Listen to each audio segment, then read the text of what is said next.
Well, I've actually already watched every episode twice, so that probably tells you that I enjoyed them. And Thank you.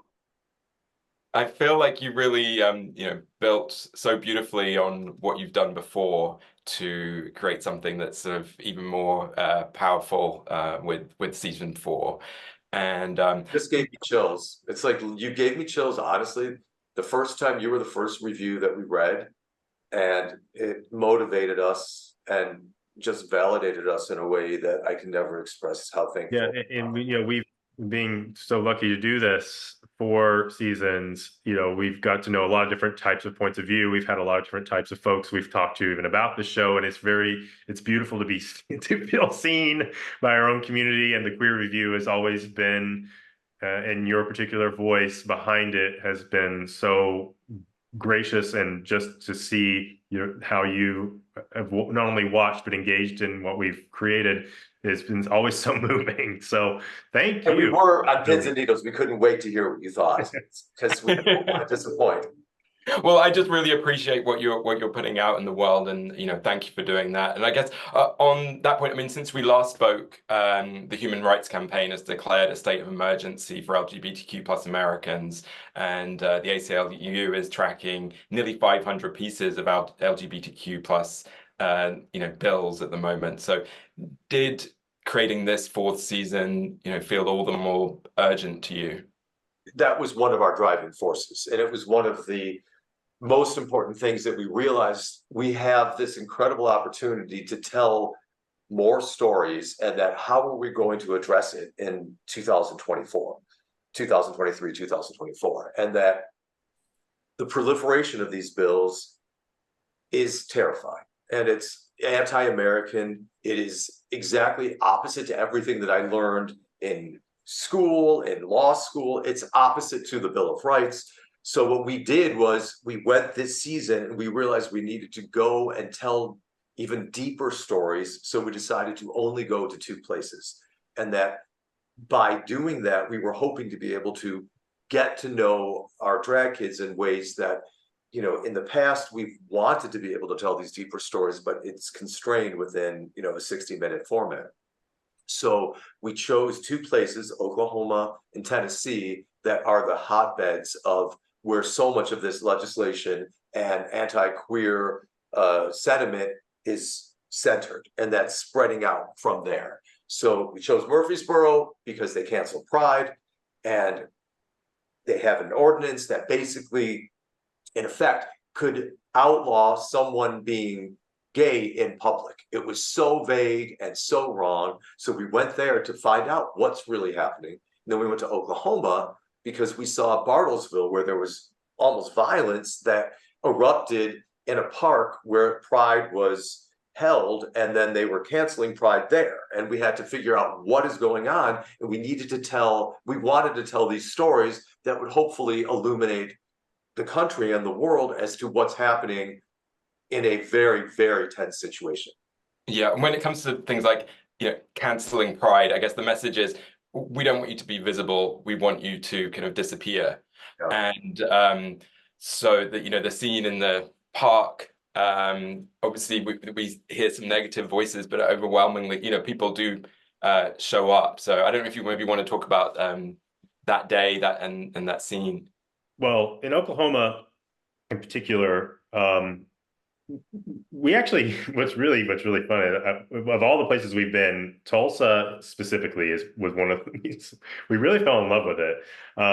But what we noticed in Oklahoma is that there was a lot of folks were really having an active dialogue about what was happening in Oklahoma, and in particular, we were able to capture a lot of that dialogue, and not unique to Tennessee. In Tennessee, we found, which I'm from Tennessee, a lot of people feel like it was been a little bit more, they were a little bit more afraid to voice their opinion. And I think they were kind of a little bit further behind, and sort of how these conversations were being had, because a lot of it was folks just feeling like, I don't want to be on camera, I don't want to talk about it, and it's risky.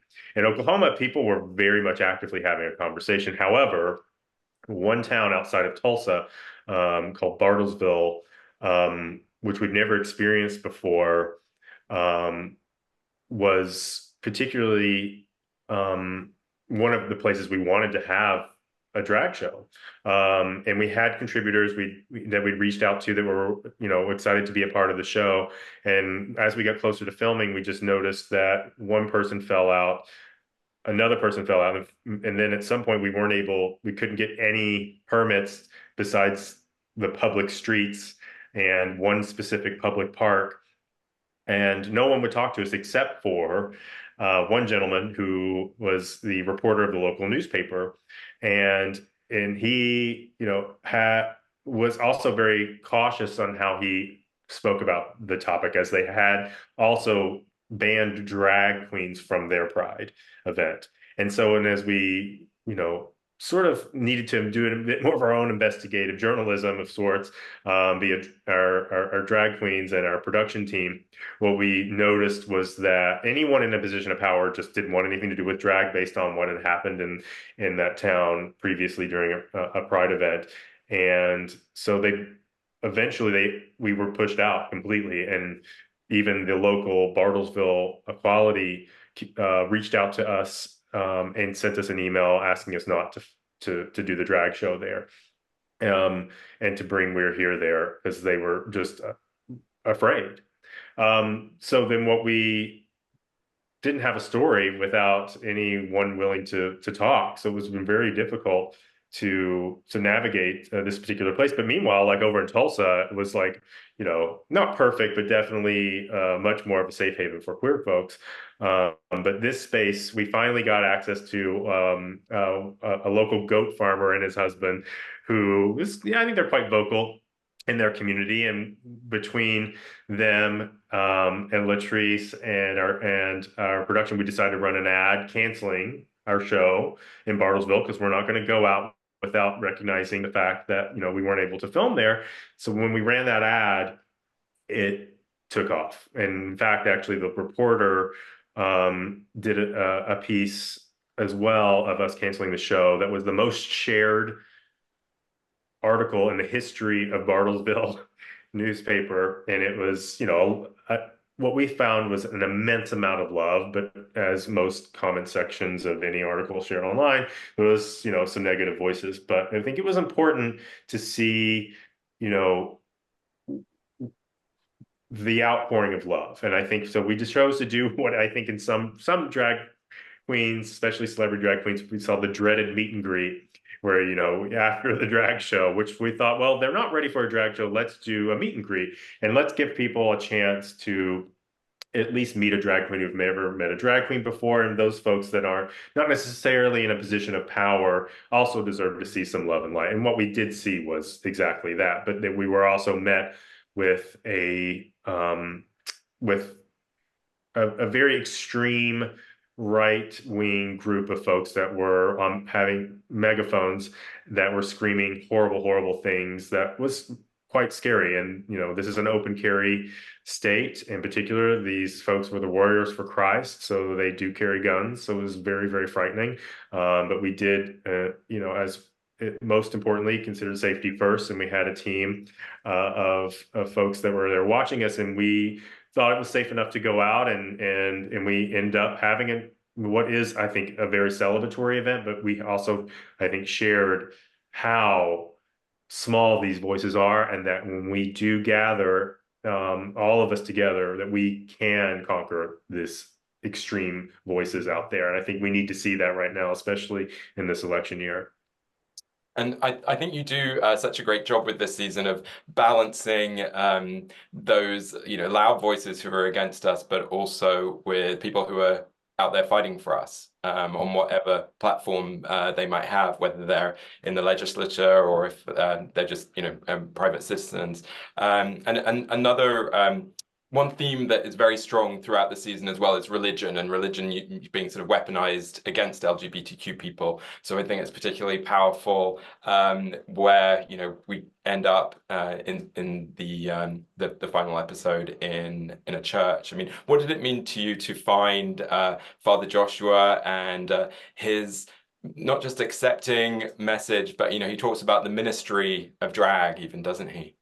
It felt so validating, I think, for myself personally and for everybody. That man is filled with love, and that he is a leading example of what religion can be used for, to inspire and to encourage and to validate. I love the scene when the queens are sitting opposite him at his desk and they say, "What are the rules?" And he says, "Well, it's the same rules for everybody. And the one rule that sticks out is you never say anything bad about any other group." And that's ultimately what religion is about. But the feeling that was in the church that night is something I wish I could bottle and give to everybody, because it was electric. It was so overwhelming, because people couldn't believe they were sitting in a church watching a drag show with such emotional stories being told, that I think that we were able to communicate a lot of that feeling through the in that episode, but it's something I'll never forget. Yeah, I think a lot of queer folks, including myself, religion is a very sensitive topic, and in particular, it's still, as we're seeing in depending upon your religious upbringing, there are some affirming congregations and there are some that are not, and I think really, in particular, what's happening across the globe, not even just here in the United States, is a conversation about inclusivity and who belongs in the church and who doesn't belong, and what is this private club of belonging and not belonging, and how oppressive it can be to folks that are pushed out of the church. And I think in Oklahoma specifically, Father Joshua, to have this congregation in a place that is not very affirming for LGBTQ folks is very brave. You've seen what happened in New York City when the Catholic Church, they had a funeral service for a trans woman. It just ignites the horrible nature of what I think religion is supposed to invoke in people, which is love and compassion and generosity. And I think the takeaway from Father Joshua's congregation is, look, in that specific moment of being able to make a family-friendly drag show in the reddest state in the United States, in a time when religion is being used to demonize LGBTQ folks, and to see it celebrated like that making me emotional, because you see, and Latrice has a reaction to having those affirmations right in front of you. You just don't, when you hear it, what it means to another human being to feel like you are part of something and you're a part of humanity and that you belong, is really what the world needs. Because I know I was at that church and I got to experience that, and you're going to get to experience that at home.